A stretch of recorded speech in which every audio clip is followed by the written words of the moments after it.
So Oughtred was founded in 1973 on Vancouver Island, and throughout that, so the two sons over the last 10 years have really taken on a lot of the company, and Michael, the oldest son, is taking charge, and he's had a big push to move the industry forward, because when Oughtred started, it was very much an office coffee company. So the market back in 1973 was very different than it is today. So Michael really wanted to bring the business into the future and have something stable and a legacy that carries on. I've been in coffee since 2002. I started at Salt Spring Coffee as just a summer job, putting stickers on bags, and fell in love with coffee, and I just worked my way up through the ranks. And I was part of Salt Spring's team for 15 years, and they were going through some changes, and I was let go and got a job offer to go down and run a cafe and a roastery down in San Diego, Cafe Virtuoso. And while I was down there, Michael reached out to me, offered me an opportunity to be able to take charge and put my stamp on something here, because Michael and I agreed early on when I met with him that our visions were very much aligned when it came to quality education and striving to be the best, but never still being humble about it. So it was just a perfect fit right at the time, and for about the last two and a half years I've been running the facility here. I'm a certified Q grader. So it's basically the equivalent of coffee sommelier. So it gives me the ability to articulate and identify the different acid and flavor compounds you find in coffee. For example, you got 5 main acids you find in coffee: citric, phosphoric, malic, acetic, and lactic. All of them naturally occurring within the growing process or the fermentation or the drying process of the coffee. And being able to identify what acid you're tasting, and then being able to articulate it and how it is affected in roasting, as well as being able to look at coffee from a green standard. So CQI is Coffee Quality Institute. And one of their things is being able to identify good coffee from the raw material to the finished product in your cup. If you are a certified Q grader, I can send a score that I cup of a Sumatran coffee to a farmer or another Q grader that's in Sumatra or in Indonesia, and our scores will be within 1/4 to 1/2 point of one another. It gives us an international control on the quality of that product. So we're all speaking the same language across the industry, which is crucial, especially when you're getting down to price points of coffee. And then one of the other things that I do here is I do a lot of the educational programs. So I work a lot with Mike Strumpf. He's been one of my sort of superheroes within the industry, really pushing education forward, and it's something that I've always looked up to and something I want to be part of as well. So for me, good coffee is a lot of things. I have my preferences. Yes, I like more of, say, medium roast coffees, light roast coffees, because I like to see what that origin has to offer. But there's also people out there that love a dark roast coffee, and for me, they're not wrong. Some people, if that's what you enjoy, that's what you enjoy. Coffee is very subjective. If you like it, you like it. I'm not here to tell you otherwise. But for me, what makes good coffee is perfect execution from farm level to picking, to drying, to importing, to quality, and being able to talk about why you did that with that coffee. To me, that's good coffee. If you're able to articulate it from start to finish, have the consumer leave knowing a little bit more what they're drinking, as opposed to, here's just your cup of dark roast, go load it up with cream and sugar. Why did you choose to do it as a dark roast? Why are you doing what you're doing to that coffee?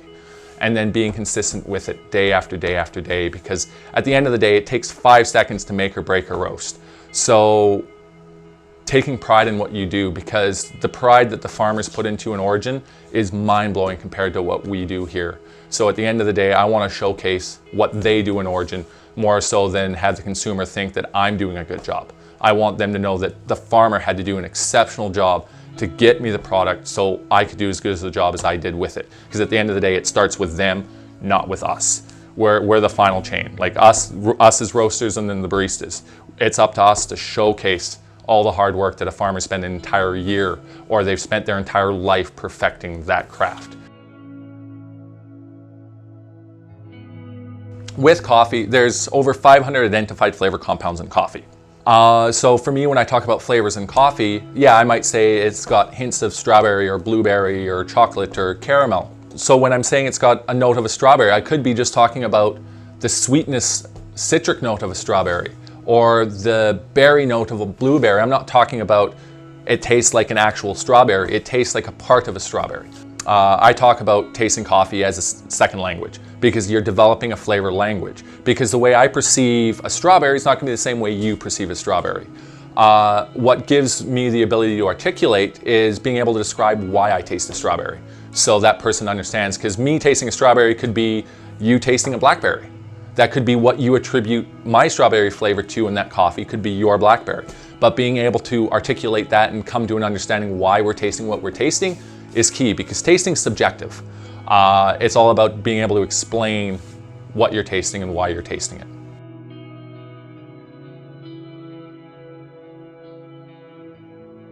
Guatemala, Ethiopia speaks from the country. What I like to see when I go into a coffee shop is they're not just saying it's a Guatemalan coffee. They're saying what region it's coming from. They're saying what farm it's coming from, because it's just like anything. British Columbia is a massive province. There's a lot of things that happen in this province. Guatemala is a massive country. There's a lot of things that go on. So to know from northern Guatemala to southern Guatemala, coffee doesn't taste the same. So being able to see a visual representation of where it is in the country is awesome, because you're able to say, okay, northern Guatemalan coffee generally might say have this characteristic versus southern. And that just moves in with education throughout the industry. Because as we educate businesses and educate consumers, consumers are going to demand more, and it's going to help push the industry forward for everybody. And when you're talking about light, medium, dark roast, it's basically the color of a coffee. So you'll go through, in roasting, you'll go through a few main stages. Light roast is generally a coffee that's just after first crack. Medium roast coffee is going to be a coffee that's in the first crack, and then dark roast coffee is going to be one that's in the second crack. And when I talk about crack, I mean, so coffee will go through three main stages during roasting. You'll have your turnaround temp, which is where your temperature bottoms out and then starts to increase again. And at that point, you're basically evaporating a lot of your moistures. Then what will happen is you'll hit first crack. And at that point, it literally sounds like you're pouring milk on Rice Krispie squares. The beans are producing so much energy they can no longer contain it, and the structure of the bean breaks and makes an audible pop. At that point, you start caramelizing all of your natural sugars. So the longer you spend in that time, you get more, generally you'll get more caramelization notes, so milk chocolate, toffees, dark chocolate, baker chocolate, but your acidity will go down. So generally a light roast coffee will be more acidity focused. So you'll have more of your citrics, your malics, your phosphorics, generally more up front of the cup. Where as you spend more time in first crack, your acidity lowers and you start getting more caramelization of your sugars. The next one for dark roast coffees is you're going into second crack. At that point, you've started carbonizing the natural sugars within the product. So companies like Starbucks, that's why it's able to taste the same no matter what Starbucks you go to around the world. If you get their dark roast coffee, it tastes the same because they've carbonized a lot of the organic matter in the product. And they focus on consistency, so they know what they need to do to have that exact same profile. Because at the end of the day, you want consistency for your consumer. So generally a dark roast coffee is a little bit easier to be consistent with because you're dealing with less organic product within the coffee. So the biggest thing that I always tell everybody when I'm doing a cupping class or I'm teaching any kind of class in regards to tasting is whenever you go out and you eat a strawberry, spend that extra 5 seconds just to make a mental note of what that strawberry tastes like. What's the acidity in it? What's the texture in it? Because you'll be amazed after 6 months of doing that with every time you eat, you're going to have so much more resources to pull from when it comes to tasting coffee and being able to identify what you're tasting. And the ability it gives you to identify things in whether it be beers or foods or wines, it doesn't matter. Like that flavor language, developing that goes far beyond coffee. So that's what I recommend. Just spend a couple of seconds every time you eat, make a mental note of what you're tasting, because it'll fascinate you and how easy it becomes to start pulling from that later on if you keep doing it.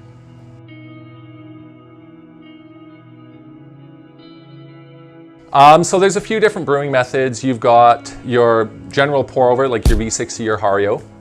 You've got your Chemex. So the difference between a V60 and a Chemex is your paper filter is a lot finer in the Chemex. So you basically filter out a lot more of the sediment. So you're left with more clarity in the cup. Where the V60, the paper is a little bit coarser and you get a little bit of sediment, a little bit of the oils that work through. And then you've got the difference of whether you're dealing with a paper filter versus a metal filter. So your paper filter will absorb a lot of oils, where if you're using a metal filter, it will not absorb a lot of your oils. So you'll get a different texture within your coffee based on what filter you're using.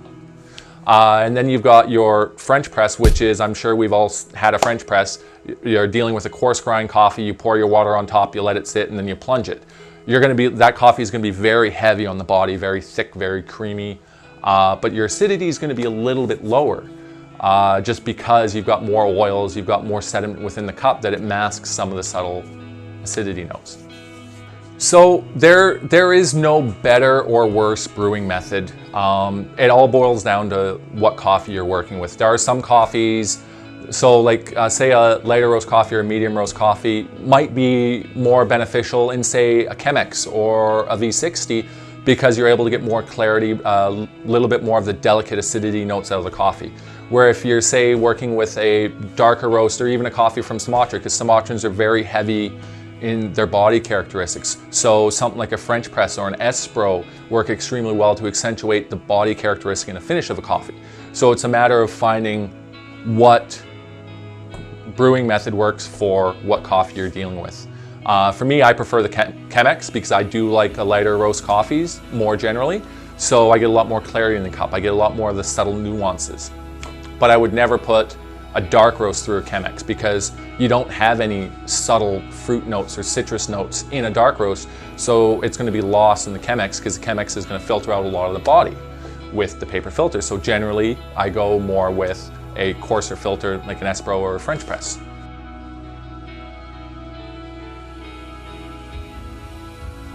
So one of the things, and this is what I've loved that Espresso Tech has done, is their Roaster Central wall, because it gives the consumer all of a sudden a wall to try whatever they want to start getting them down the path of being in the specialty industry and seeing what is out there from different roasters. So that's a huge thing to have in the industry if you're just getting started, because you can try everything.